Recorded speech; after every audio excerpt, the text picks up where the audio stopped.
The BumbleKast is for entertainment purposes only. The host's comments and opinions, and those of their guests, are wholly their own and do not represent that of any other entity. Content is provided as is, with no guarantees of accuracy or timeliness. Unauthorized redistribution or editing of the BumbleKast in whole or in part is strictly prohibited.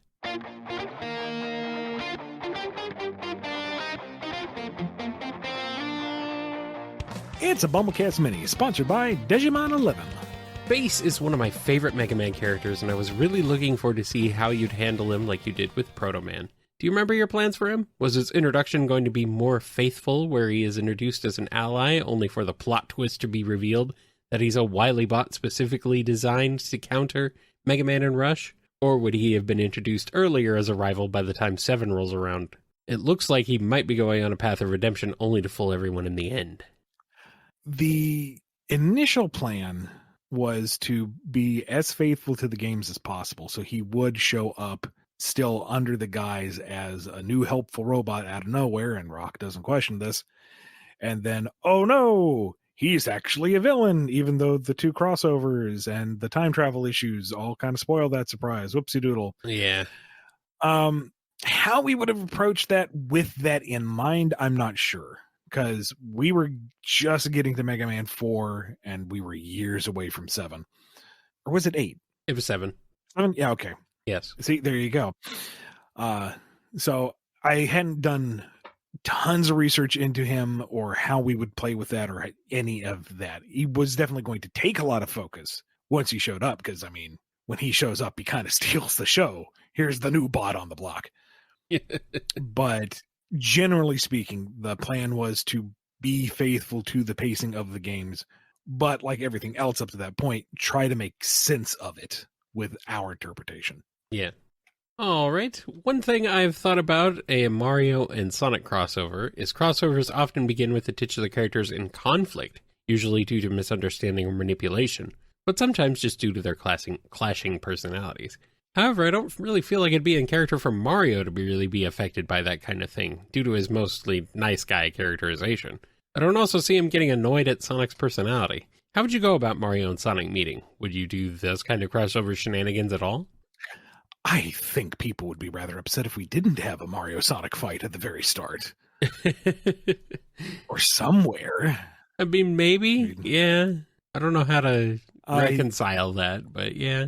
It kind of depends. It would completely depend on how Sega and Nintendo wanted to handle it. Yeah. And which kind of Mario we have, because not that I'm an expert on Mario, but it does seem like there's a kind of a range to him where in some games he's just, happy, bubbly, wahoo! And then in others where he's got a little bit of a temper. A little bit. Like he can be a little, I don't know if feisty is the right word, but he can. You tick him off, and he's going to let you know about it. He's a little hot-headed sometimes. Yeah. So, in contrast to Sonic and Mega Man, where Mega Man is a good boy and Sonic is a bit of a snark, but he's a hero at heart. So the two of them find the common ground, the common heroism, and get along. Yeah. I think it would be fun to have Mario and Sonic not sync up. There's still that common heroic core between the two of them. There would be that mutual respect eventually. But just have the two of them never really mesh. Like it's oil and water. Yeah, they respect each other's abilities. They recognize each other as heroes. They can depend on each other to defeat, Bowser and Eggman and the whatever mechanical monstrosity they build together. But at the end of the day, they're quite happy to say adieu. Sonic's on his way back to his home world, and he's making some kind of snarky comment. And is just kind of nodding along and just flings a little fireball after him. Don't let the warp pipe hit you where the fireball should have beat you. Nice. Yep. I mean, have Sonic be completely cool with Luigi. Oh, yeah. Have Mario and Tails be like total bros. Amy and Peach just want to live in the same world together so they can hang out all the time. Like everybody's super buddy. But Mario and Sonic, there's that friction between them that never quite goes away. And the irony is that Mario and Shadow get along better. They're swapping stories about how much Sonic annoys them. Yep. And then Tangle and Daisy. Oh, boy. Oh, wow. Oh, no. Oh, okay. Hi, I'm Daisy. Hi, I'm Tangle. Hi, I'm Daisy. Hi, I'm Tangle. Yes. The bestest. The bestest of besties. Very good. Very good. Leo is my favorite turtle, and in a previous episode, you stated that the 2012 show was the first time he's ever had a personality. You're wrong, by the way. So I'd like to know what was it you weren't fond of in his previous incarnations, and if it was up to you, what would you do to try to improve his character? I said that mostly for the laugh. Yes, I know you did, because I'm like, I don't think that's true. I am glad it came back for this one, because that's great. That is funny. I'm trying to remember, like, the old 80s cartoon, I just remember him being whiny. A little bit. Just like, oh, it's hard being the leader. You got 2 swords, dude. Come on. Really liked him in the live action movie, but that, is a master class in Turtles lore. It's really hard to beat that live action movie. It's so tough. There he still has that insecurity, but you feel like it's more earned. I feel like you can see the struggle. He's trying to ascend and be a core to his brothers, and it's just not working because he's a teenager. He doesn't know what he's doing yet. They lost the principal individual in their lives, and that he is the one who's able to make the first connection and reach out, and he's the one who brings them together in that bonfire scene. Oh my god, dude. Yeah, okay, so it is a terrible faux pas to not mention movie Leo.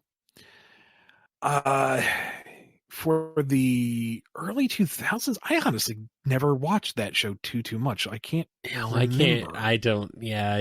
I need to watch that one. But I've heard that is a good. That's another good arc for him. But I remember being thrown off that he was the one who got jumped with the rooftop ambush this time around, rather than Raph. Yeah. And what I really liked about the CG, what was that, 2010s? Yeah, the early 2010s. I just liked him being a dork. Like, yeah. It was a different aspect of that insecurity and looking for a belonging and looking for guidance, just rendered in a completely different way. And I kind of liked that. I liked that vulnerability that was relatable in that version of Leo in particular. So that's the one that kind of stood out to me. And Rise of him being the snarky one really threw me for a loop. But watching him, and granted, I didn't see all of Rise, but what I did see, him kind of learning to mature and take all that snarky bravado and use it as a way of tricking his enemies and setting up his master plan, and that he does know what he's doing. Actually, that's where all that confidence comes from. He has thought this through. That was kind of a neat new angle to take with him. I wasn't on board at first, but that's how all of Rise was. And then it's like, oh, I see where you're going now. By the time they get to the end, it's like, oh, that was kind of a neat, different arc. So ultimately, there's no need to improve the character because they're all very different approaches, all different interpretations of them that all work in their own particular media. It's just he's not necessarily my personal favorite, but that doesn't mean there's anything wrong with him. No. There's nothing wrong with him. He's just not Donatello, that's all. Anyway, they got a question for you, Kyle. Uh-huh. All right. Kyle, what got you into podcasting, and who would you cite as your major influences? And how exactly did this lead to you to form the BumbleKast with Ian? Well, my major influences were listening to the radio a lot as a kid. Really, that's just kind of it. I always enjoyed, listening to the radio DJs and the personalities and stuff. I always thought that was fun, and it sounded like fun to be able to do that and also, play some cool music too. So that's kind of where I started with that. So that's what led me to try and start doing my own radio show before podcast was even a thing. So how did this lead me to forming the BumbleKast with Ian? Well, I was doing my show and Ian asked me, hey, do you want to do a podcast? And I'm like, yes. uh, uh, yes, I do. It was more like, hey, Kyle, I'm thinking of doing this kind of podcasty show. I have no idea what I'm doing. You clearly do. Help? And I'm like, well, I've got you fooled, but all right, here we go. I don't know what I'm doing either. I'm just here. I'm just here. But yeah, that's pretty much it. We just kind of led to, like, Ian was just like, asked me if we wanted to do it. And I'm like, yes, I do. I never thought you would ask. Really, I never even thought about it. You had me at hello. Yes, pretty much. And while we have you, there's another question for you. All right. Kyle, what program do you use to record the podcast? I have a podcast where we used to use Audacity, but we ultimately had to end up switching over to OBS. Personally, I preferred the former since that way it was easier to adjust everybody's audio when editing, whereas with OBS, recording on one person's end, at least one guy is going to sound off. Well, I do record everything on my end, so that's why sometimes there's like weird audio glitches and cutouts with Ian. So I use basically Audacity. That's what I use to edit the show. But it's just involves like very careful, like doing sound checks and making sure everything is, the volume is relatively balanced. And then when you go back into editing, using a compressor plugin to do some compression, just some basic compression, that'll even out everyone's audio levels roughly, and that'll help a lot. So that's what I'd recommend doing if you're having a problem where it doesn't, if you're having a problem where the volume levels are off between people. That would be my recommendation for that. So my setup is a little weird otherwise. I wouldn't necessarily recommend this for everybody unless you do have like a proper USB interface and mixer setup. So, but that's essentially how I do it. So, do you have any advice for people who want to break into the industry and want to be professional writers or just want to know how to write in general? I've asked this question to Kyle Higgins, Mighty Morphin Power Rangers / Radiant Black, and his advice was to just write.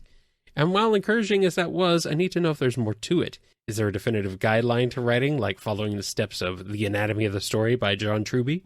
Or does every writer have their own approach? I'd love to hear this from a professional's point of view. I like to compare writing to cooking. There's no right way to do it necessarily, but there's 100 ways to do it very wrong. There are a number of books out there by various authors of various forms of media talking about their process and their insight. And I feel like it's worth reading their books or guides or video essays or however they put it out there, not necessarily to learn how to do it, but to learn what makes sense to you. You know, what their philosophies are, what their approaches are, and how that makes sense to you, how it doesn't make sense to you, how you see it as a tool to help you in your own writing, or ways that just feel like, well, that's kind of obtuse. Wouldn't it be easier to do it this way? And the only real way to figure out if you are doing it any better or worse for yourself is to, unfortunately, just write. And it does become better with time and practice. The more you write, the more you get used to the cadence of your own internal voice, unless you're one of those people who doesn't have an internal monologue. And what is it like to be that quiet all the time? I can't even imagine. I never shut up. Same. Man, some peace and quiet would be great. Honestly. You start to realize the analogies you fall back on too much, the turns of phrase that you might overuse, you know, how bad you are grammatically, he said, always triple checking his emails and still getting something wrong. And the most frustrating thing with breaking into the industry, and number one, which industry, you know, comics, television, movies, newspapers, other print, there is some overlap, but they are very different disciplines. And with all of them, there is that frustrating catch-22 where it's hard to make any headway until you know somebody, but you don't really know anybody until you've made some headway. I got my lucky break, and I've been riding that high for almost 20 years now. And where I can, I try to pull people up because I know how hard it is to break in. Some of the best things you can do are to write and put yourself out there. You know, if you have the ability to submit to op-ed pieces or local papers or smaller websites, heck, even larger websites if you can get into it, or websites that like BuzzFeed or something that do run articles still. You know, something that you can use as your portfolio to say, look, I was published here. This thing thought I was worth putting into print. Don't you agree? Don't you want me as well? Short story competitions, anthologies, zines. How do you say that? Zines. It's short. It's short for magazine, Ian. I know, but it's spelled zines. Yeah. So I'm a writer. I'm a professional. I know what words are. I know. And I don't really have a great way or great advice on how to break in because I honestly kind of stumbled in myself, and I've been terrified of what happens when that peters out. Because my resume is great for now, but what happens when nobody's picking up freelance writers anymore? All I know how to do is flip chicken. I don't pay the bills. Chicken. So, and I would also say if you have the opportunity and the interest, try writing different things. Like I've written so much manuscript for comics that switching over into straight prose, like short fiction, I can feel the physical tension of just writing differently, thinking differently. The way you describe something for a panel is not how you should describe something in a paragraph. It's completely different mindsets and disciplines and approaches. And even if it's not something you plan to do or want to do, I think it's worthwhile to do it to have an appreciation for the different approaches so that, again, you can see where your strengths lie and what works for you and what doesn't. Zines feels like the way Strong Bad would read that if it were in an email. Look at me, I'm contributing to one of these zines. It's pronounced zines. I'll pronounce you. Strong Sad. When working with Archie, you revive some dormant IPs such as Super Duck, Mighty Crusaders, and Cosmo the Ray Martian, and even came up with the idea of Young Salem. What was the process when coming up with these projects, and which one was your favorite? And is there an Archie property you would love to revamp in your old style? Young Salem is by far the favorite. Yeah. This was inspired by a 2-part story that Tanya Del Rio did when she was doing her manga-inspired Sabrina run, which is a solid read by itself. Like, if you missed out on it, see if you can track it down. But it was like Sabrina with an actual, like, solid story arc and world building. And in that particular interpretation, Salem's always been some form of cursed wizard. But in this one, he was originally Salem Saberhagen from the magic realm. And he straight up tried to conquer the magic realm. Like, he was a bad man. Mm-hmm. He was a dashing rogue, but he was still a bad man. And he was punished by being cursed into being a cat. And that glimpse into the magic realm and this swashbuckling, cool as all get out Salem Saberhagen was like, I want more of this world. But we've already seen how the story ends. So where did it start? How did he become this man, this power-hungry, manipulative, suave, but still sinister fella? And that was the inspiration for Young Salem. And man, I wish that took off because I've got stories for years in that world. And there's always that lingering poignancy to it because you see Salem's path and you know eventually he's going to fall. You see the moments where he could have been something greater, but what is it that brings him down? What causes him to be corrupted? And wish we could have seen more of that. Aye.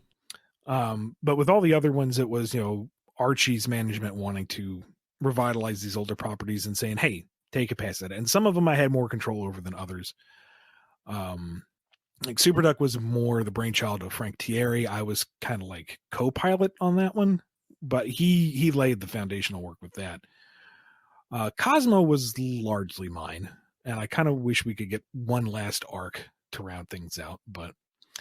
And then Mighty Crusaders was very much a top-down driven book. I had a lot of fun with it. Fell in love with that universe. Yeah. Wish I could do more with it, but that's not up to me.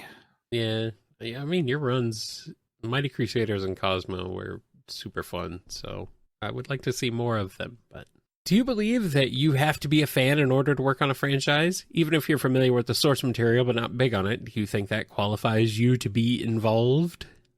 No, not necessarily. Being a fan and working on a franchise has its pluses and minuses. The obvious boons being you're familiar with the material, you already know what it feels like, what other fans enjoy about it, what notes you can hit on. You would likely have an idea of where you want to take it, what new directions it might go, and places that it's already been, so you don't retread old ground. On the other hand, it can also give you a bit of tunnel vision to go, okay, this is how the series has been, so this is how it should be. Or we already did this, we can't go back and revisit this old idea because it's already been resolved. Well, no, maybe a new perspective could see a fresh twist on it. So I think it doesn't disqualify you, but it also doesn't automatically qualify you either. It's just one more aspect to you as a writer. Mm-hmm. And since you worked on comics, animated shows, a TV show, and video games, can you describe the process and experience on them? Which would you say was the more challenging one? They share a lot of similar beats. The initial conceptualization, the pitching of the overall story arc, the breaking down into the larger plot beats, and then getting into the minutia. I would say maybe the hardest one might be video games. Mm-hmm. Because with comics, that's the one I'm the most familiar with, clearly. But I feel like it's a much smaller production. You can be a little more direct with that process if you have the opportunity. And revisions can be done on a much smaller scale, a lot faster. You're talking about panels or pages. Animation and TV shows, more or less the same thing. It's once that script is out of your hands and has moved on to the director, that's it. Like you hope that the director is in the same wavelength as you are, because they're the one who's going to be directing the animators or whoever else is involved. They're going to be overseeing the sound design. They're going to be overseeing the art direction. They're the ones who are going to craft the final product. The writer is just kind of providing the initial direction. Mm-hmm. What the script has initially could be very different by the final product. And it's a little scary letting go of the steering wheel that much, but it's also a much bigger production. And really, if I wanted to be much more involved, I would learn how to get into the directing and producing thing. And because goodness knows, I need to do more things all the time. Yes. Video games, though, they are, I feel like, the more mercurial of them all. And I'm not just talking about Sonic games, because I have worked on other games and I'm currently working on other games. So this is a broad generalization.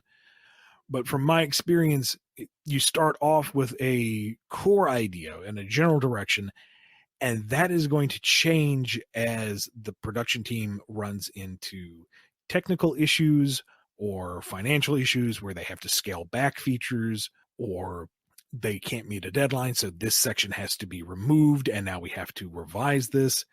And this could be months down the line. I've moved on to other projects. I submitted the script. I thought it was done. No, we're coming back and we're doing more to this. Okay, let's dig up the old file, see how it works. And like a television production, you have the director who has their own vision and implementation for it.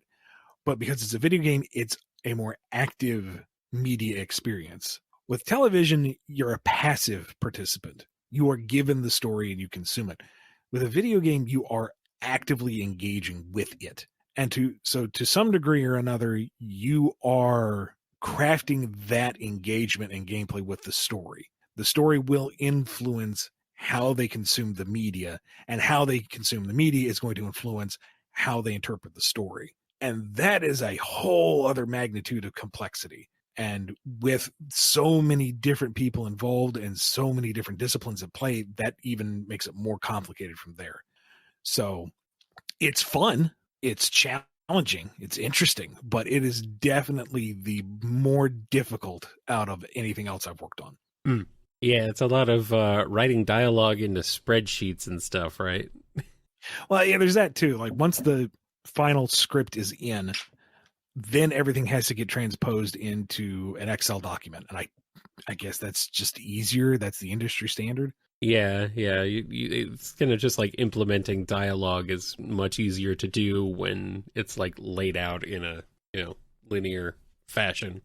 But it is probably very strange as a writer to be doing it that way. Now, it took me a while to kind of learn this, but basically what I do is I write it in like a regular Word document first, because that's so much easier to track changes and revise. Yeah. And then we transpose it into the Excel. And then, months down the line, they're like, oh, we really want to add to the dialogue or switch this around. It's like, oh, but we have to do it in the Excel file because that's where all the final lines are. Ugh. Sorry, buddy. Yeah. All right. And we have one last question. On a related note, I know that you have written a lot of short stories on your personal Patreon, but if you ever considered writing a novel, and if so, what genre would it be? I believe you'd be able to knock it out of the park. Thank you very much. And thank you for mentioning my personal Patreon. That's patreon.com/IanFlynnBKC. Wait, is it? Ian Flynn writes, isn't it? Shoot. It's been so long since I've had a chance to update the darn thing. Yes, patreon.com/IanFlynnWriting, he said, knowing exactly what he's talking about. I do have some short stories up there, some like concept pitches, kind of showing, some of them aren't even complete. It's more to show the process of how do you build this thing from the bottom, and just clearly saying, I have no idea how this works, but here's what I've got so far. Because some people like to see that process.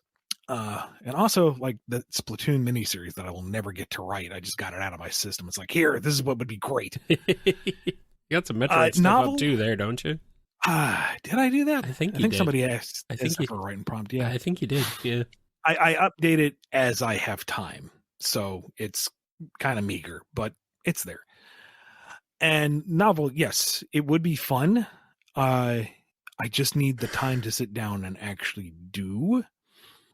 The one that's kind of like percolating in the back of my head that I mostly know what I want to do with, relatively speaking, is a kind of fictional in-universe storybook series in the Drogoon universe that would be a standalone narrative in its own right, but then in the meta context be a reflection of the geopolitics that take place in the quote-unquote real world of Drogoon. Yeah. I think you've mentioned this before. It's a cool idea. It is. It has a couple of layers to it that would need careful attention. Yeah. Add that to the pile of projects that I want to do, but time, money. But I actually have done a little bit of pre-writing on that here and there. So maybe I will sit down and tinker with that and put that out there at some point in the near-ish future before the heat death of the universe. I don't know about that. Heat death of the universe could be here sooner than you think. It may take that long at the very least. But that's going to wrap us up for this BumbleKast Mini. Thank you to Digimon11 for sponsoring it. If you want one of your own, head over to patreon.com/BumbleKast, Ko-fi.com/BumbleKast, or become a YouTube member. Be good to yourselves, be good to each other, and we will see you next time on the BumbleKast. Catch you later.